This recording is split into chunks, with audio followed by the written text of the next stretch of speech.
What are the costs of YouTube automation?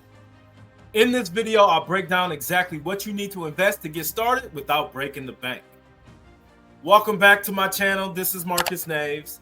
And when I first got started with YouTube automation, I thought I needed thousands of dollars to begin. Turns out you can start small and scale up as your channel grows. Let me show you how to allocate your budget effectively so you can maximize your results without wasting money. Here are 5 key expenses you're going to need to get your channel up and running. Number 1, script writers. This typically costs between $10 and $50 per script.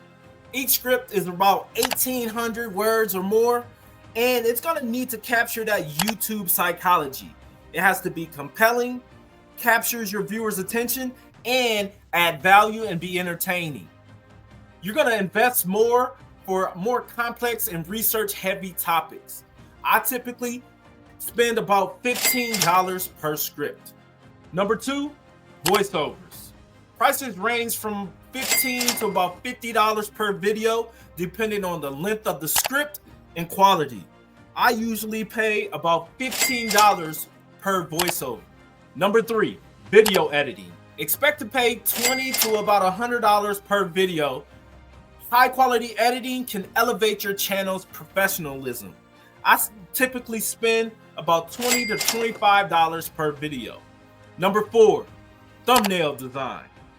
Eye-catching thumbnails cost between $5 and $20 a piece and are crucial for your click-through rates and getting people to watch your videos.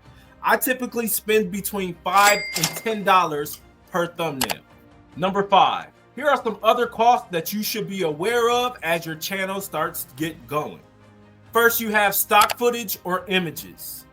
This can cost you typically between $10 and $50 a month for platforms like Storyblocks or Shutterstock. You also have software subscription.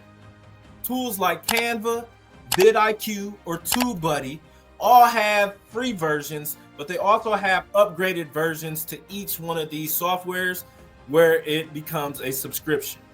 When I first started out on my health and wellness channel, I didn't have much money to spend. I handled script writing and thumbnails myself, then slowly hired freelancers for voiceovers and editing as my income grew. It taught me the importance of reinvesting my profits wisely. Here are 3 actionable steps that help you get started right away. Step number 1, identify your starting budget and prioritize tasks you can't handle yourself. Step number 2, start small by creating a few videos to test your niche and your team. Step number 3, gradually reinvest your earnings into better freelancers, tools, and content quality. Want to learn how to monetize your automated channel? Check out the next video where I'll teach you how to make money with YouTube automation. Click here to watch now. And don't forget, in this video, subscribe and hit that bell icon so you never miss an update. It's time to be the reason for your own success. I'll see you on the next one.